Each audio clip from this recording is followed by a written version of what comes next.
Hello guys, कैसे हैं आप।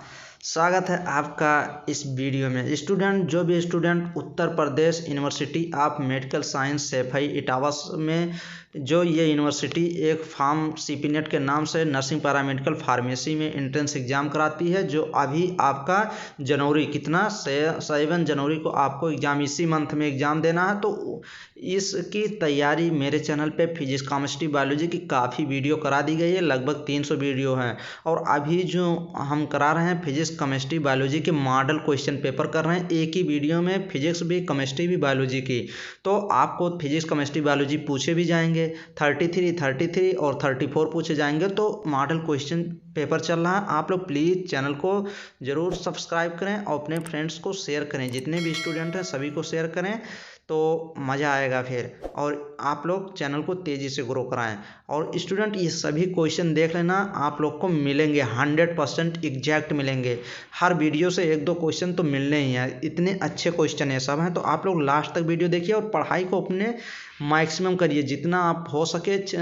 मान के चलिए 6-7 घंटा आप सो जाइए, सोने का 7 घंटा दीजिए, फिर जितना समय बचता है तो उतना समय टोटल आप पढ़ाई में दीजिए। और 1-2 घंटा इधर उधर जो भी अपना है करना है, और टोटल जितना मैक्सिमम हो सके आप रिवीजन करिए, पढ़ाई करिए। और आप लोग चैनल पे, लगभग मेरे चैनल पे आज 3-4 घंटे पढ़ाई कर लेते हैं, और सेल्फ स्टडी लगभग 7-8 घंटे सेल्फ स्टडी कर लीजिए तो काफ़ी है। ये समझिए कि इतने अच्छे क्वेश्चन कराए जा रहे हैं कि आप लोग को काफ़ी क्वेश्चन मिलेंगे। तो स्टूडेंट, चलिए हम लोग क्वेश्चन को शुरू करते हैं। और ये बायोलॉजी से हम शुरू करते हैं, इसके नेक्स्ट में हम लोग केमिस्ट्री देखेंगे, फिर फिजिक्स देखेंगे। और आप लोग को पेपर कैसे करना है नेक्स्ट वीडियो में बताएंगे कि पेपर कैसे आप लोग को सॉल्व करना है, क्या थिंकिंग, क्या पॉजिटिव होना चाहिए, पहले कौन सा करेंगे, फिजिक्स करेंगे, केमिस्ट्री करेंगे, बायोलॉजी। तो इस पे भी एक वीडियो बनने वाली है। तो चलिए क्वेश्चन नंबर फर्स्ट को देखते हैं। इंपॉर्टेंट क्वेश्चन है, कह रहा है निम्नांकित। इसमें स्टूडेंट हम लोग देख लीजिए, जिस स्टूडेंट को इंग्लिश में देखना है तो इंग्लिश में हम क्वेश्चन रीड कर देंगे, और जिस भी स्टूडेंट को हिंदी में करना है तो हिंदी में रीड कर देंगे। काफ़ी स्टूडेंट हिंदी में पढ़ना पसंद करते हैं, क्योंकि ये यूपी बोर्ड से ज़्यादा स्टूडेंट इस फॉर्म को अप्लाई करते हैं। तो स्टूडेंट, मेरे चैनल पे मैक्सिमम हिंदी में कराई भी गई है। अगर मैं इंग्लिश कराता भी हूँ तो हिंदी में पूरा क्लियर कर देता हूँ। अगर और ज़्यादा यही सोचता हूँ कि हिंदी इंग्लिश दोनों एक ही में रहे। तो इसमें देख लीजिए, हिंदी में भी क्वेश्चन है और इंग्लिश में भी क्वेश्चन है, तो कोई प्रॉब्लम आप लोग को होने वाली नहीं है। बट स्टूडेंट, ये थोड़ा विजिबल थोड़ा कम है, तो आप लोग क्वालिटी वीडियो को बढ़ा के देखिएगा, एकदम कोई गारंटी है, कोई दिक्कत नहीं होगी। तो चलिए क्वेश्चन नंबर फर्स्ट को शुरू करते हैं। निम्नांकित किसमें 12 वर्ष में, मतलब 12 वर्ष में सिर्फ एक बार पुष्प खिलते हैं। In which of the following flowers do blossom only one in 12 years. तो हम लोग को ये बताना है इसमें से कौन सा प्लांट है जो 12 साल में एक बार फ्लावर देता है, मतलब फूल खिलते हैं सिर्फ 12 साल में एक बार। तो ये प्लांट था स्ट्रोबिलंथस कुंथियाना, उसी को नील कुरंजी कहते हैं। तो ऑप्शन नंबर कौन सा सही हो जाएगा, ये देख लीजिए। स्ट्रोबिलंथस कुंथियाना दिया गया है, कहाँ पे दिया गया है, तो ऑप्शन नंबर सी देख लीजिए। ये देखिए ऑप्शन नंबर सी, नील कुरंजी इसी को कहते हैं, और इंग्लिश में कहते हैं स्ट्रोबिलंथस कुंथियाना। और इसी को इंग्लिश में भी आप लिख सकते हैं नील कुरंजी, NEEL, नील हो जाएगा। फिर नीला कुरंजी, KURANJI, नीला कुरंजी इसी को कहते हैं। तो ऑप्शन नंबर सी आप लोग टिक करिए। ये भी क्वेश्चन पूछा गया है। ये क्वेश्चन और देख लीजिए, एक बार पूछा गया था क्वेश्चन कि कौन से ऐसा स्पीशीज है जो अपने पूरी लाइफ में, मान लीजिए जब से वो पैदा हुआ और जब से वो मरना, उसी को लाइफ स्पान कहते हैं, एक बार फूल देता है, वो होता है मोनोकार्पिक। मोनोकार्पिक प्लांट कौन सा होता है, तो आप लोग लिख लीजिए बम्बू होता है। बम्बू स्पीशीज जो होते हैं वो मोनोकार्पिक होते हैं, अपने पूरे लाइफ में एक बार फ्लावर देते हैं। तो बम्बू लिख सकते हैं आप, BAMBO। ये भी क्वेश्चन पूछा गया और काफ़ी पूछा भी जाता है कि बम्बू स्पीशीज के जो प्लांट होते हैं ये अपने पूरी लाइफ में केवल कितनी बार फ्लावर देते हैं, एक बार देते हैं। तो ये भी आप लोग नोट डाउन कर सकते हैं, पूछा गया क्वेश्चन। चलिए नेक्स्ट क्वेश्चन देखते हैं। क्वेश्चन नंबर सेकेंड कह रहा है मेंडल का एक संकर अनुपात क्या है। मेंडल मोनोहाइब्रिड रेशियो हम लोग को बताना है कि मेंडल का मोनोहाइब्रिड रेशियो क्या है। तो ये भी क्वेश्चन बार बार पूछा जाता है। इसमें एक मोनोहाइब्रिड पूछा जाता है और एक डाई हाइब्रिड पूछा जाता है। तो इस क्वेश्चन में तो मोनोहाइब्रिड पूछा गया है। मेंडल का एक संकर अनुपात क्या है, तो ये देख लीजिए एक संकर अनुपात 3:1 होता है। इसमें जो होता है 3:1, ये देख लीजिए कौन सा ऑप्शन, ये ऑप्शन सही है, बी ऑप्शन 3:1 का रेशियो होता है। इसमें जो 3 होते हैं, 3 टाल होते हैं मतलब लंबे होते हैं, और एक जो होता है ये ड्वार्फ होता है, DWARF ड्वार्फ होता है मतलब बौना होता है, और 3 लंबे होते हैं। तो 3:1 का रेशियो किसका होता है, मोनोहाइब्रिड क्रॉस, मेंडल के मोनोहाइब्रिड क्रॉस को क्या कहते हैं, 3:1 रेशियो में होता है। और एक बार क्वेश्चन ये भी पूछा गया था कि मेंडल के डाई हाइब्रिड क्रॉस का रेशियो क्या है, तो ये देख लीजिए जो ये दिया गया 9:3:3:1, ये डाई हाइब्रिड क्रॉस का रेशियो है। तो आप लोग ये भी नोट डाउन कर सकते हैं। चलिए नेक्स्ट क्वेश्चन देखते हैं। क्वेश्चन नंबर नेक्स्ट, तो ये क्वेश्चन काफ़ी इतनी बार पूछा गया है, पता नहीं इस बार पूछा जाएगा कि नहीं। अगर पूछ लिया गया तो आप लोग के लिए तो गुड है, अगर पूछा गया, और पूछा भी गया लगभग 2-3 बार सीपी नेट में पूछा गया है। आगरा स्थित विश्व प्रसिद्ध ताजमहल को मुख्यतः किस गैस से खतरा है, तो अगर जो भी स्टूडेंट ताजमहल देखने गए होंगे तो वहाँ देखे होंगे जो वहाँ पे मार्बल लगे हुए हैं, पत्थर लगे हुए हैं, वो थोड़ा हल्के से डाउन हो जाते हैं कलर में। तो किस गैस की वजह से, क्योंकि वहाँ पे मैक्सिमम फैक्ट्री हैं उधर आगरा में, तो उस कौन सी गैस से वो डाउन हो जाता है कलर, किस गैस से उसको खतरा है। Taj Mahal located in Agra endanger due to which gas, तो वो होती है सल्फर डाइऑक्साइड होती है, SO2 होती है। तो आप लोग ऑप्शन नंबर कौन सा, सी ऑप्शन नंबर का करेक्ट करेंगे। नेक्स्ट क्वेश्चन नंबर 4, कौन सा एंजाइम उच्च ताप क्रम पर भी सक्रिय रहता है। अब ये क्वेश्चन तो इतनी बार पूछा गया है कि पूछ रहा है कि which enzyme remains active at high temperature. अब हम लोग को बताना है कि कौन सा एंजाइम होता है जो हाई टेम्परेचर पे भी मैक्सिमम, मतलब मान लीजिए ग्रेटर देन 90 हो गया, ये देख लीजिए ग्रेटर देन 90 डिग्री सेंटीग्रेड पे भी ये क्या करता है, वर्क करता है। कौन सा एंजाइम होता है, तो ये होता है फर्स्ट दे रहा सेलुलोज दे रहा, पेक्टिनेज दे रहा, टैग पॉलीमरेज दे रहा है, और लाइसोजाइम दे रहा है। तो आप लोग को पता होगा ऑप्शन नंबर सी करेक्ट करेंगे, टैग पॉलीमरेज। अब ये टैग पॉलीमरेज कहाँ, आप अगर बायोटेक्नोलॉजी का जो चैप्टर वहाँ पढ़ेंगे प्रिंसिपल एंड प्रोसेस, तो वहाँ पे जाएंगे PCR पढ़ेंगे। PCR एक टेक्निक होती है, पॉलीमरेज चेन रिएक्शन इसी को कहते हैं। इसमें 3 जोन होता है, डीनेचुरेशन होता है, ये आर्डर आप लोग याद कर लीजिए, डीनेचुरेशन, एनलिंग एक होती है, फिर उसके बाद एक्सटेंशन होता है, ये भी एक बार पूछा गया था, इसका क्रम क्या होता है। तो इसी में टैग पॉलीमरेज एक एंजाइम वर्क करता है जिसको DNA पॉलीमरेज भी कहते हैं, DNA पॉलीमरेज, और ये स्टेबल रहता है। ये एंजाइम स्टेबल कहते नहीं है, अधिकतर जितने भी एंजाइम होते हैं मैक्सिमम टेम्परेचर पर डीनेचर कर जाते हैं, मतलब ख़राब हो जाते हैं, बट ये ग्रेटर देन 90 डिग्री सेंटीग्रेड के ऊपर भी ये वर्क करता है। कौन सा एंजाइम, टैग पॉलीमरेज, जिसको DNA पॉलीमरेज कहते हैं। तो ऑप्शन नंबर सी करेक्ट हो जाएगा। नेक्स्ट क्वेश्चन नंबर ये भी क्वेश्चन एक बार पूछा गया था और पूछे जाने के चांस हैं। तो ये क्वेश्चन आप लोग सिंपल क्वेश्चन है, आप लोग देख लीजिए। कह रहा है कि परिभ्रूण पोष किसका बचा हुआ भाग है, तो ये क्या होता है, पेरिस्पर्म जो होती है इज ये residual part of which of the following, तो ये किससे भ्रूणपोष पेरिस्पर्म जो होती है किससे बचती है। तो पेरिस्पर्म क्या है, पहले तो ये पता होना चाहिए कि पेरिस्पर्म क्या होती है। पेरिस्पर्म जो है ये क्या है, तो पेरिस्पर्म एक प्रकार की मास ऑफ सेल्स को क्या कहते हैं, पेरिस्पर्म कहते हैं, मास ऑफ सेल को पेरिस्पर्म कहते हैं। तो ये कहाँ पे होती है, एम्ब्रियो सैक में होती है। ये कहाँ पे होती है, फीमेल गैमेटोफाइट को एम्ब्रियो सैक कहते हैं, उसी में होती है। और ये क्या, ये फूड, इसका काम क्या है पेरिस्पर्म का, ये मतलब आप जो फूड नहीं होता उसी को स्टोर करती है। फूड FOOD, फूड को क्या करती है, स्टोर, इकट्ठा करती है। किसके लिए, फीमेल गैमेटोफाइट एम्ब्रियो सैक जब जर्मिनेट करता है उसी को में हेल्प करती है। तो ये देख लीजिए, न्यूक्लियस कह रहा है, एम्ब्रियो सैक कह रहा है, एंडोस्पर्म कह रहा है, इंटेगुमेंट कह रहा है। तो 5 का ऑप्शन नंबर कौन सा सही हो जाएगा, न्यूक्लियस ही सही हो जाएगा, उसी को न्यूक्लियस कहते हैं। पेरिस्पर्म रेसिडुअल पार्ट किसका होता है, वो न्यूक्लियस का होता है। तो न्यूक्लियस क्या है, ये मास ऑफ सेल को क्या कहते हैं, न्यूक्लियस कहते हैं। MASS, मास ऑफ सेल्स का क्या कहते हैं, न्यूक्लियस कहते हैं। चलिए नेक्स्ट क्वेश्चन देखते हैं। क्वेश्चन नंबर 6 देखते हैं, वैसे जीव जिनके पास 2 एक समान एलील होते हैं वो क्या कहलाते हैं।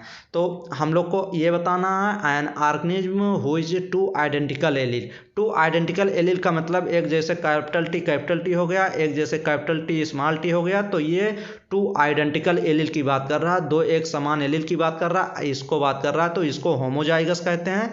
HOMOZYGOUS होमोजाइगस, और इसको कैपिटल टी स्मॉल टी को हेटेरो HETERO हेटेरोजाइगस कहते हैं। तो अब तो एकदम ये क्लियर हो गया होगा कि इसको समय इगुमजी कहते हैं या होमोजाइगस कहते हैं, ना कि हेटेरोजाइगस इगुमजी नहीं कहते हैं। तो ऑप्शन नंबर बी करेक्ट हो जाएगा। नेक्स्ट क्वेश्चन देखते हैं स्टूडेंट, 7 नंबर क्वेश्चन। वाहित जलमल के शुद्धिकरण में क्रियाशील होते हैं। Which one of the following is active in treatment of sewage. अब आप ट्रीटमेंट सीवेज प्लांट आप देखे होंगे, प्राइमरी सेकेंडरी होता है, टर्सरी होता है, तो उसमें बायोलॉजी में भी दिया गया है, उसमें जो वर्क किया जाता है उसमें बैक्टीरिया का छिड़काव किया जाता है, उसमें एनऑक्सीजेनिक बैक्टीरिया और ऑक्सीजेनिक बैक्टीरिया में उसको सीवेज ट्रीटमेंट से मतलब जो गंदगी होती है उसको गुजारा जाता है वहाँ से। तो वहाँ के बैक्टीरिया जो होते हैं जो एरोबिक होते हैं तो एनारोबिक में जाएंगे, वो मर जाते हैं, और जो एनारोबिक होते हैं वो एरोबिक में जाते हैं, तो फिर उनको प्रॉब्लम होती है। तो ऐसे किया जाता है। तो वाहित जलमल के शुद्धिकरण में क्रियाशील होते हैं, ये देख लीजिए, जूप्लैंक्टन, फिश या बैक्टीरिया या ऑल ऑफ दीज। तो जंतु प्लवक भी नहीं होते हैं, इसमें मछलियां भी नहीं होती, जीवाणु होते हैं। तो ऑप्शन नंबर सी करेक्ट हो जाएगा। कौन सा ऑप्शन करेक्ट हो जाएगा? सी ऑप्शन, ये देख लीजिए। नेक्स्ट क्वेश्चन देख लीजिए, एडेनोसिन एडिमिनेज की कमी के किस प्रकार दूर किया जाता है। तो एक बीमारी होती है एडीए, अगर एडीए मतलब एडीए की कमी हो जाती है बच्चों में तो ये दूर किया जाता है। अगर इन्फेंट में मतलब जैसे ही बच्चा रहे छोटा सा रहे उनमें अगर ये कमी हो जाती है तो दूर किया जा सकता है। कैसे? जीन थेरेपी द्वारा। तो ऑप्शन नंबर कौन सा? ए ऑप्शन आप लोग करेक्ट कर सकते हैं, जीन थेरेपी के द्वारा। नेक्स्ट क्वेश्चन नंबर, वर्णांधता के रोगी पहचान नहीं कर पाता। तो जिसको ये कौन सी बीमारी? Colour blindness. ये person suffering from colour blindness can not differentiate between. अगर आप वर्णांधता के रोगी हैं, कलर ब्लाइंडनेस है आपको, ये आई की बीमारी होती है, आँख में बीमारी होती है। अगर ये बीमारी आपको हो जाती है तो आप कौन सा रंग क्लियर आप लोग को विजुअल नहीं होता है। तो ये क्वेश्चन तो एकदम सिंपल है। कैसे सिंपल है ये देख लीजिए, कैसे सिंपल है अभी मैं बता दे रहा हूँ।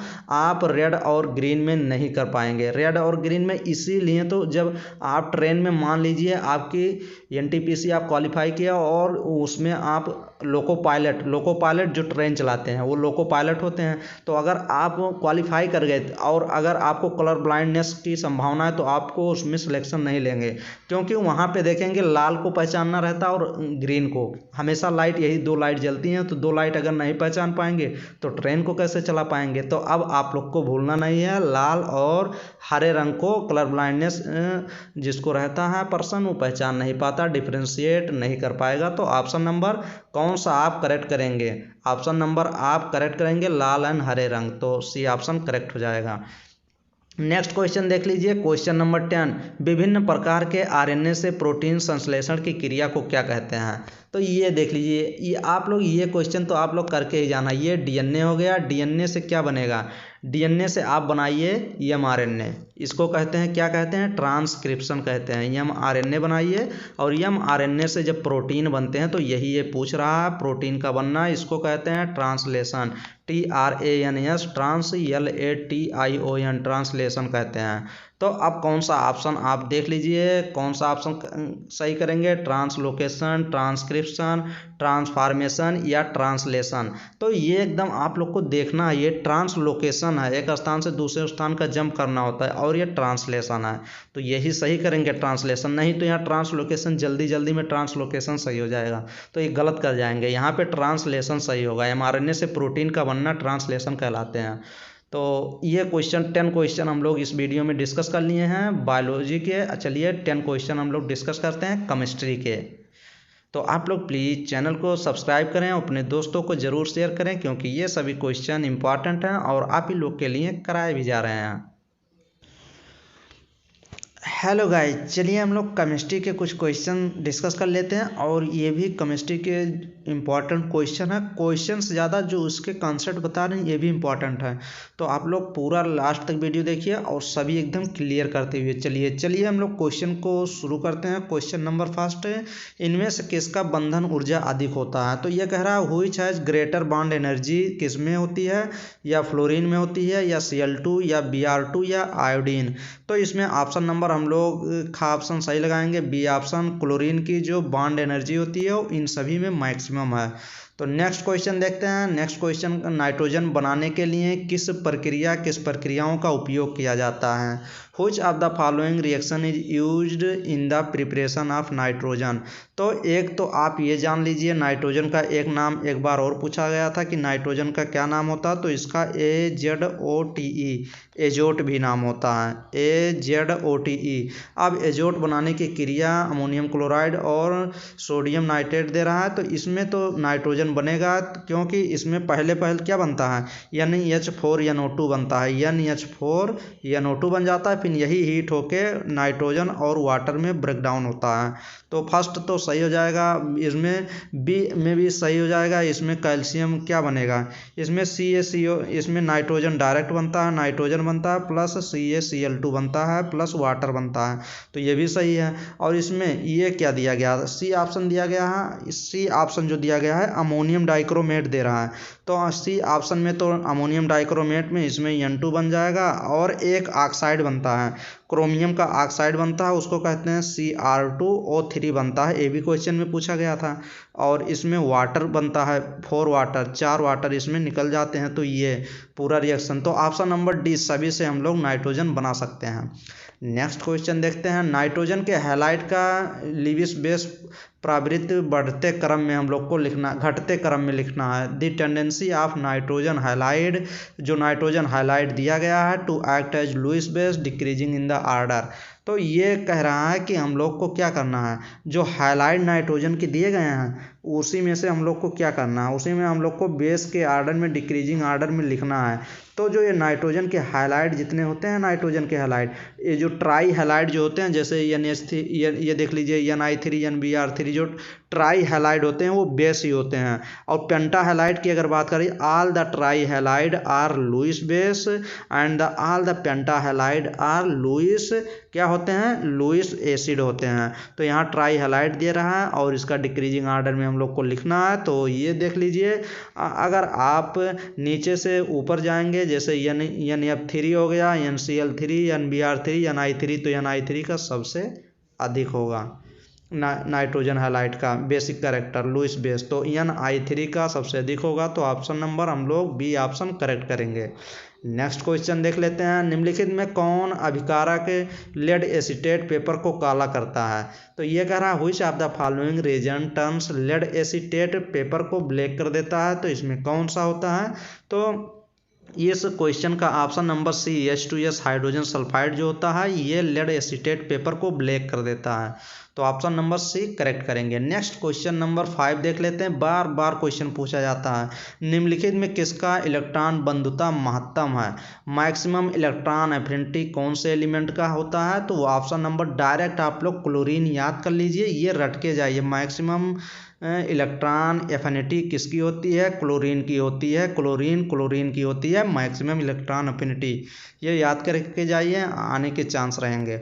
नेक्स्ट क्वेश्चन 6 नंबर क्वेश्चन देख लेते हैं। निम्नलिखित में किस आदर्श गैसों का मिश्रण लेजर बीम के उत्पादन में प्रयुक्त होता है? तो जो लेजर बीम होती है उसमें हीलियम और नियान का उपयोग होता है। तो ये देख लीजिए, यहाँ इसमें हीलियम है नहीं, इसमें भी नहीं, यहाँ हीलियम है बट नियान नहीं है। तो ऑप्शन नंबर फर्स्ट ऑप्शन सही हो जाएगा, ए ऑप्शन।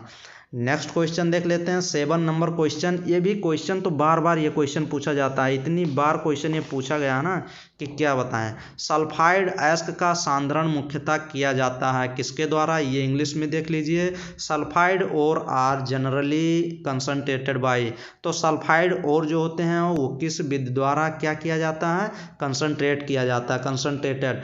तो ये एक विधि होती है फ्लोटेशन प्रोसेस होती है। तो ऑप्शन नंबर कौन सा सही हो जाएगा? ऑप्शन नंबर ग ऑप्शन सही हो जाएगा। कौन सा? C option, flotation method. अब ये फ्लोटेशन मेथड में एक बार और क्वेश्चन पूछा गया था कि फ्लोटेशन किस पे डिपेंड होता है? तो गीली चीज़ों पे डिपेंड होता है। गीला मंत्र बेटिंग, जिसको बीटिंग कहते हैं, WETTING, बेटिंग पे डिपेंड करता है। क्योंकि इसमें यूज क्या क्या होता है? इसमें एक आपको तुम्हें एक्टिवेटर यूज किया जाएगा, एक स्टेबलाइजर यूज किया जाएगा, एक डिप्रेसेंट यूज किया जाएगा। एक क्रिया है, एक पूरा सिस्टमैटिक बेस से किया जाता है। इसमें सल्फाइड जो ओर होते हैं उनको शुद्धिकरण के लिए किया जाता है। कंसंट्रेशन ऑफ किसका? सल्फाइड ओर के लिए ये यूज किया जाता है। क्या? Flotation process. तो अब आप लोग को यह क्वेश्चन गलत नहीं होना चाहिए। नेक्स्ट क्वेश्चन देख लेते हैं। साइनाइड विधि का उपयोग निष्कर्ष में किया जाता है। Cyanide process use for extraction of. ये साइनाइड प्रोसेस किसको यूज के लिए किया जाता है? तो 8 नंबर क्वेश्चन का ऑप्शन नंबर बी सिल्वर हो जाएगा। साइनाइड प्रोसेस द्वारा हम लोग सिल्वर का एक्सट्रैक्शन, सिल्वर को निकालते हैं। Next question number 9 number question, ये भी इंपॉर्टेंट क्वेश्चन है। कह रहा है किस घोल से कॉपर धातु को विस्थापित करता है? तो कॉपर धातु जो होता है किसको विस्थापित करता है? From which solution copper displace the metal.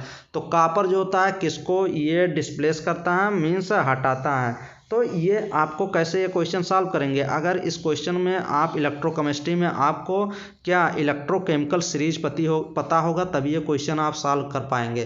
तो एक मैं बता दे रहा हूँ, आप लोग ऊपर से बता रहा हूँ। लिथियम इसमें आता है, लिथियम आता है, फिर ली ऐसे में याद किए थे, ली का बा सर का ना मग अल मन जन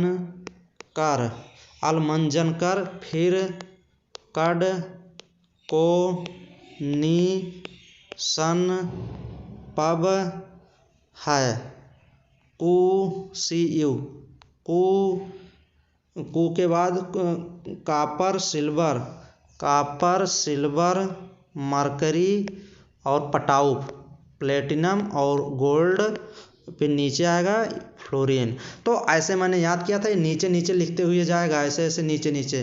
तो इसमें जो ऊपर वाले होते हैं, जो मैक्सिमम, जो मतलब मान लीजिए जैसे नीचे ये पूरा नीचे नीचे जाएगा, तो जो नीचे वाले होते हैं ऊपर वाले को डिस्प्लेस नहीं कर पाते, रिड्यूस नहीं कर पाते। मिनिमम SRP होती है, मतलब रिड्यूसिंग पावर मिनिमम होती है और ऑक्सीडाइजिंग पावर मैक्सिमम होती है। तो नीचे वाले जो होते हैं ये ऊपर वाले को डिस्प्लेस नहीं कर पाते। तो अब कॉपर यहाँ दिया गया है, इस क्वेश्चन में क्या दिया गया है? कॉपर किसको डिस्प्लेस नहीं कर पाएगा?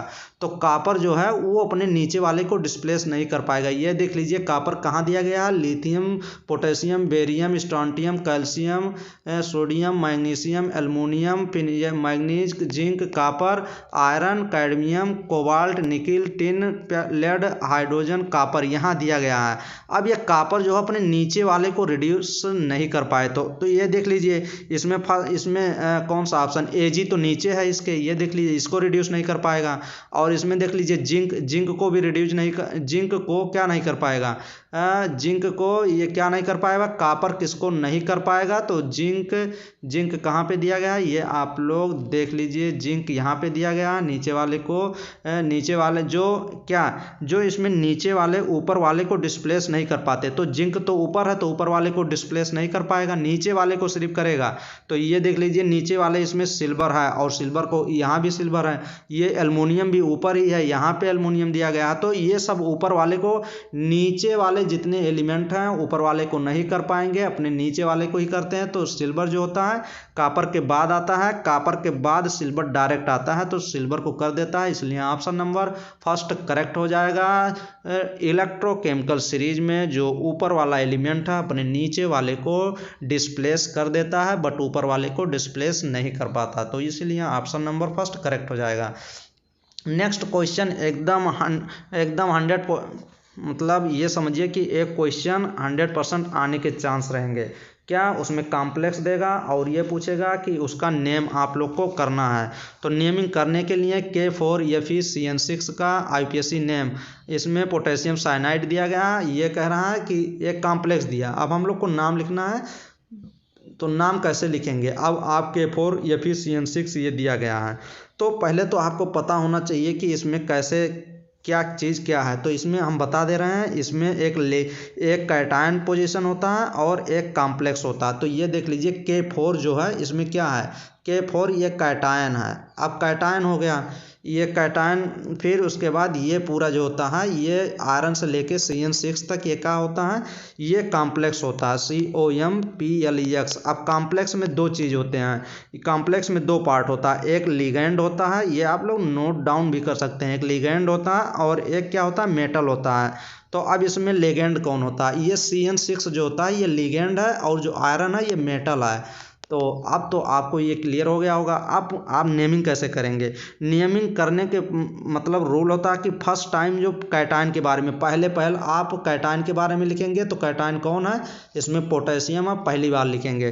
फिर उसके बाद क्या लिखते हैं, कॉम्प्लेक्स में लिगेंड को लिखते हैं पहले, फिर सेकंड में कॉम्प्लेक्स में मेटल लिगेंड होता है और फिर उसमें पहले क्या लिखेंगे, पहले जो होता है कॉम्प्लेक्स में लिगेंड को लिखेंगे। तो लिगेंड कौन है इसमें, लिगेंड तो CN6 है, तो सेकंड पे ये लिखेंगे और थर्ड पे मेटल को लिखेंगे जो कि ये है, ये आयरन जो दिया गया है। अब आप लोग पहले ये लिखने के बाद आपको ऑक्सीडेशन नंबर भी निकालना पड़ता है। तो आयरन का ऑक्सीडेशन नंबर निकालेंगे, पोटेशियम का कितना होता है, पोटेशियम का होता है +1 होता है। तो 4 पोटेशियम दिया गया तो 4 × +1 लिख सकते हैं, फिर इंटू x लिखेंगे क्योंकि x हमें आयरन का निकालना है और CN का -1 होता है। तो -1 से -6 से मल्टीप्लाई करेंगे क्योंकि वो -6 दिया गया है। तो 4 ये देख लीजिए 4 + x -6 x = करेंगे 6 - 4 करेंगे तो कितना आ जाएगा, x = +2 आ जाएगा। अब क्या आ गया, आपको आयरन का +2 आ गया, तो +2 में क्या लिखेंगे, फिर अभी देख लेंगे हम लोग क्या लिखेंगे। तो अब आप लोग पहले क्या लिखेंगे, पहले आप लोग देख लीजिए क्या लिखेंगे। तो ऑप्शन नंबर कौन सा सही हो जाएगा, पहले आप कैटायन के बारे में लिखेंगे पोटेशियम, फिर आप लिगेंड के बारे में लिखेंगे हेक्सासाइनाइड लिखेंगे, फिर आयरन को लिखेंगे फेरेट और कितना ऑक्सीडेशन संख्या था, तो 2 था, तो ये 2 लिख देंगे। इस ऐसे क्वेश्चन सॉल्व करेंगे, ऑप्शन नंबर D करेक्ट हो जाएगा। चलिए नेक्स्ट क्वेश्चन हम लोग देखते हैं। नेक्स्ट क्वेश्चन स्टूडेंट हम लोग नेक्स्ट वीडियो में देखेंगे क्योंकि इसी वीडियो में हम लोग को क्या फिजिक्स भी करने हैं। तो चलिए हम लोग फिजिक्स पार्ट को देखते हैं। स्टूडेंट आप लोग वीडियो को ज़रूर शेयर करें और सब्सक्राइब ज़रूर करें और अपने व्हाट्सएप ग्रुप पे फ्रेंड्स में ज़रूर शेयर करें, वीडियो को तेज़ी से ग्रो करें इस चैनल को।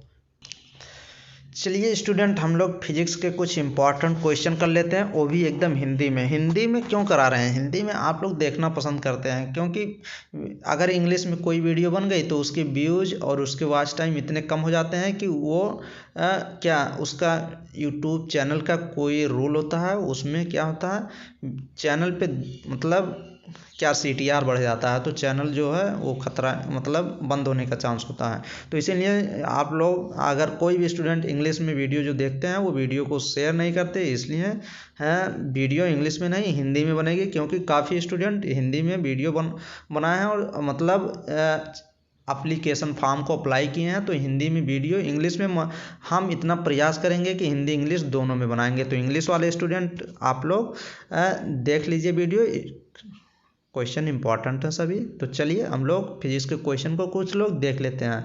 Question number first, 1 electron volt का मान होता है, 1 इलेक्ट्रॉन वोल्ट का मान कितना होता है, तो ये देख लीजिए 1 इलेक्ट्रॉन वोल्ट का मान इंपॉर्टेंट क्वेश्चन है, तो इसमें ऑप्शन नंबर C करेक्ट हो जाएगा। 1.6 × 10⁻⁻19 जूल होता है क्या, 1 इलेक्ट्रॉन वोल्ट का मान। अगर पूछता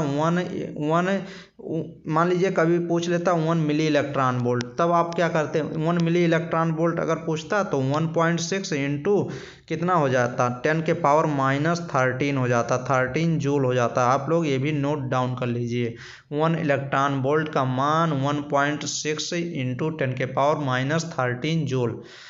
एक स्टूडेंट एक ये भी नोट डाउन कर लीजिए, ये भी एक बार क्वेश्चन पूछा था कि 1 mu कितना होता है, 1 mu = कितना होता है, इसका मान भी नोट डाउन आप लोग कर लीजिए। तो 1.6 × 10⁻⁻24 होता है 24 ग्राम। अगर ग्राम में लिखेंगे, अगर 1 mu को किलोग्राम में लिखेंगे तो कितना होगा, तो 1.6 इंटू 1.66 कर लीजिए इंटू 10 के पावर 27 किलोग्राम कर लीजिए। ये भी आप लोग लिख लीजिए, यहाँ भी 6 कर लीजिए। 1.66 इंटू 10 के पावर -24 ग्राम और 1.66 इंटू 10 के पावर -27 किलोग्राम। ये 1 mu पूछा भी गया है। चलिए नेक्स्ट क्वेश्चन को देखते हैं। समान त्रिज्याओं के तांबे के एक खोखले एवं एक ठोस गोले को समान विभव एक आवेशित किया जाता है। मान लीजिए दो ये दे दिया गया, गोला दे दिया गया, इसके जो ये है रेडियस दिया गया है सेम है, और दोनों गोलों पे समान चार्ज दे रहा है। समान विभव आवेशित किया जाता है, किस गोले का अधिक आवेश जमा होता है, तो किस में चार्ज सबसे अधिक होता है। एक खोखला गोला है और एक क्या है, एक ठोस गोला है, तो किस पे चार्ज अधिक होगा, तो ऑप्शन नंबर सी कुछ नहीं कहा जा सकता, ऑप्शन नंबर सी करेक्ट हो जाएगा। नेक्स्ट नंबर क्वेश्चन देखते हैं। विद्युत क्षेत्र की तीव्रता का मात्रक क्या होगा, तो विद्युत क्षेत्र की तीव्रता का मात्रक वोल्ट पर मीटर होगा। ये देख लीजिए, ऑप्शन नंबर बी करेक्ट कर लीजिए। नेक्स्ट क्वेश्चन नंबर 4 देख लीजिए। विद्युत विभव का मात्रक यूनिट क्या होता है, तो विद्युत विभव का यूनिट जो होता है वो ऑप्शन नंबर फर्स्ट सही हो जाएगा, जूल पर कूलाम होगा। जूल पर coulomb option number first correct हो जाएगा। नेक्स्ट क्वेश्चन नंबर 5 देख लीजिए। कैपेसिटर या संचक कंडेंसर का काम है।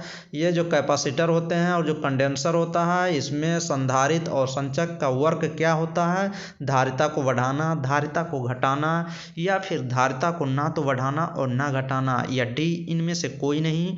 तो ऑप्शन नंबर फर्स्ट देख लीजिए, ये धारिता को बढ़ाता है, तो ऑप्शन नंबर फर्स्ट सही हो जाएगा। इसीलिए तो कोई चीज़ इक्विपमेंट लेते हैं इलेक्ट्रिक, उसमें कैपेसिटर और कंडेंसर लगा होता है, क्योंकि वो धारिता को बढ़ाता है। जैसे हम लोग फैन जो यूज करते हैं घर में, उसमें देख लीजिएगा कंडेंसर लगा रहता है। अगर कंडेंसर वीक हो जाती है तो फैन की वो जो रोटेशन होता है वो स्लो हो जाती है।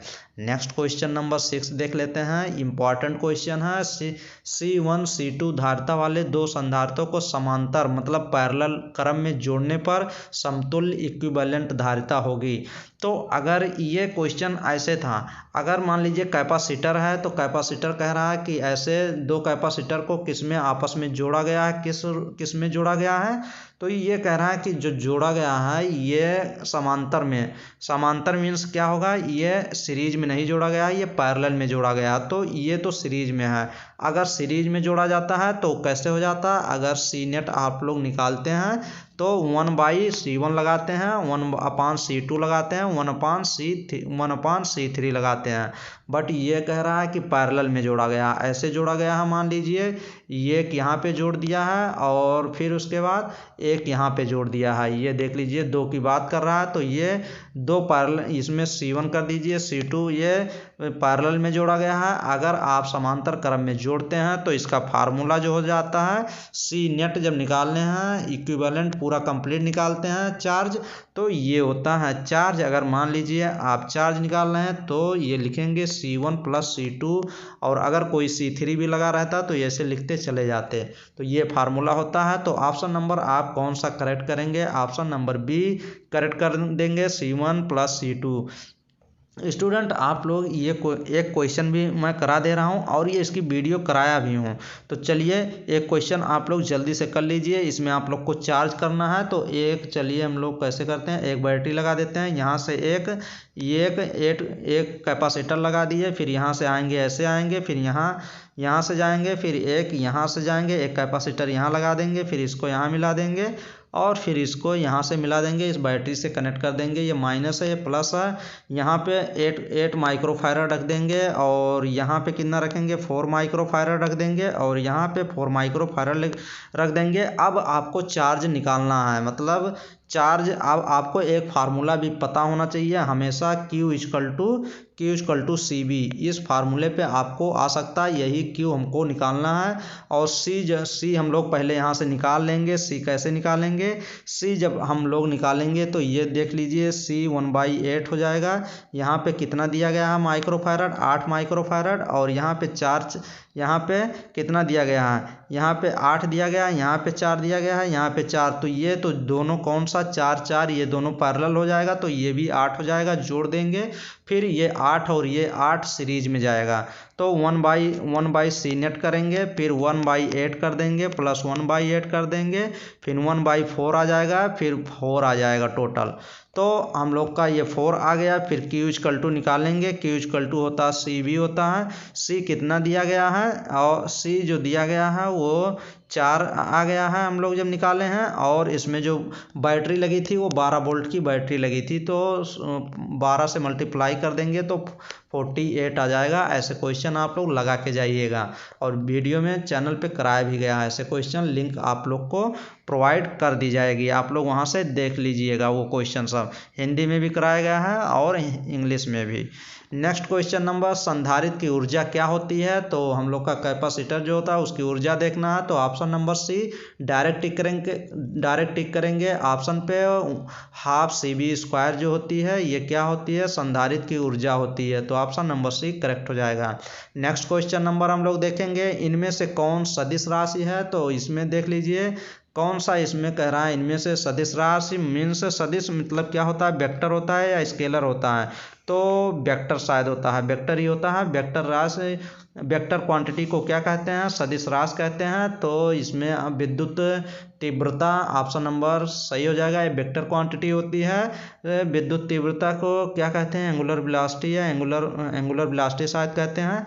तो ये सदिश विद्युत तीव्रता को क्या कहते हैं? करंट डेंसिटी शायद कहते हैं, तो ऑप्शन नंबर सी करेक्ट हो जाएगा। नेक्स्ट क्वेश्चन नंबर, समविभव वितल और विद्युत बल रेखा एक दूसरे को क्या होती है? तो ये ऑप्शन नंबर बी करेक्ट हो जाएगा, 90 डिग्री पर काटती है, तो ऑप्शन नंबर बी करेक्ट हो जाएगा। नेक्स्ट नंबर क्वेश्चन नंबर 10 देख लेते हैं। दो बिंदुओं जिसमें 3 माइक्रो कूलाम दिया गया है, एक में 8 माइक्रो कूलाम, एक दूसरे को 10 न्यूटन केवल से प्रतिकर्षित होते हैं। अगर इनमें से प्रत्येक पर 5 माइक्रो कूलाम आवेश दिया जाता है तो उनके बीच बल कौन सा होगा? तो -10 न्यूटन उनके बीच लगेगा। नेक्स्ट क्वेश्चन नंबर, विद्युत द्विध्रुव आघूर्ण का SI मात्रक क्या होता है? तो कूलाम पर मीटर होता है, तो ये देख लीजिए इलेक्ट्रॉन मीटर, ये ऑप्शन नंबर बी करेक्ट हो जाएगा। नेक्स्ट क्वेश्चन नंबर, जब उच्च ऊर्जा को UV फोटॉन किसी विद्युत क्षेत्र में प्रवेश करता है तो क्या होता है? तो वो अविचलित हो जाता है, अवमंदित नहीं होता, ना ही त्वरित होता है, अविचलित हो जाता है, तो ऑप्शन नंबर सी करेक्ट हो जाएगा। जब उच्च ऊर्जा को UV फोटॉन किसी विद्युत क्षेत्र में प्रवेश कराया जाता है। नेक्स्ट क्वेश्चन नंबर 13 देख लेते हैं। गोलीय खोल के अंदर विद्युत तीव्रता होती है, तो गोलीय खोल के अंदर जो विद्युत तीव्रता होती है ये कितनी होती है? तो ऑप्शन नंबर कौन सा सही होगा? ऑप्शन नंबर सी ऑप्शन नहीं सही होगा, इसमें इन्फिनाइट कह रहा है, नियत कांस्टेंट परिवर्तनशील, तो ऑप्शन नंबर फर्स्ट सही हो जाएगा। अगर गोलीय खोल के अंदर विद्युत तीव्रता होती है, कितनी होती है विद्युत खोलीय के अंदर? विद्युत तीव्रता जो होती है वो 0 होती है। नेक्स्ट क्वेश्चन नंबर 14 देख लेते हैं। साबुन के एक बुलबुले को आविष्ट करने पर उसकी त्रिज्या क्या होगी? तो उसकी त्रिज्या जो होती है वो बढ़ती है। नेक्स्ट क्वेश्चन, इलेक्ट्रॉन वोल्ट द्वारा मापा क्या जाता है? इलेक्ट्रॉन वोल्ट के द्वारा हम लोग क्या मापते हैं? ये क्वेश्चन इंपॉर्टेंट है, पूछा भी गया है। तो इलेक्ट्रॉन वोल्ट का द्वारा क्या नापते हैं? हम लोग ऊर्जा नापते हैं, एनर्जी नापते हैं, तो ऑप्शन नंबर डी करेक्ट हो जाएगा। स्टूडेंट चलिए हम लोग 15 क्वेश्चन फिजिक्स के कर लिए हैं, और 11 क्वेश्चन केमिस्ट्री के किए थे, और 10 और 11 क्वेश्चन बायोलॉजी के। तो स्टूडेंट ऐसे ही वीडियो चैनल पे अब कराई जाएगी, आप लोग प्लीज़ वीडियो को शेयर करें और अपने दोस्तों को भी शेयर करें, अपने व्हाट्सएप ग्रुप, फेसबुक ग्रुप पे शेयर करें, और चैनल को तेज़ी से ग्रो करें। अगर आप तेज़ी से चैनल को ग्रो करते हैं तो ये समझिए कि आपको इतनी वीडियो मैक्सिमम वीडियो अभी करा देंगे 2-3 दिन में, लगभग 3-4 वीडियो डेली पड़ती रहेगी, और आप लोग अच्छा एग्ज़ाम में ये समझिए कि आप लोग अच्छा करके आना है। इसीलिए इतना क्वेश्चन प्रैक्टिस कर लीजिए और डेली थ्योरी कॉन्सेप्ट क्लियर करते रहिए, और आप लोग जो कोर्स सोच रहे हैं आप लोग को मिलने के चांस 100% आप ही लोग को क्लियर भी करना है। तो आप लोग, आई होप कि आप लोग जो कोर्स सोच रहे हैं आप लोग को मिल ही जाए। हम लोग आप लोग का इंतज़ार कर रहे हैं। तो चलिए नेक्स्ट वीडियो में मिलेंगे, आप ही लोग के लिए वीडियो बनेगी। थैंक यू, धन्यवाद, दिल से शुक्रिया आप लोग को, थैंक यू।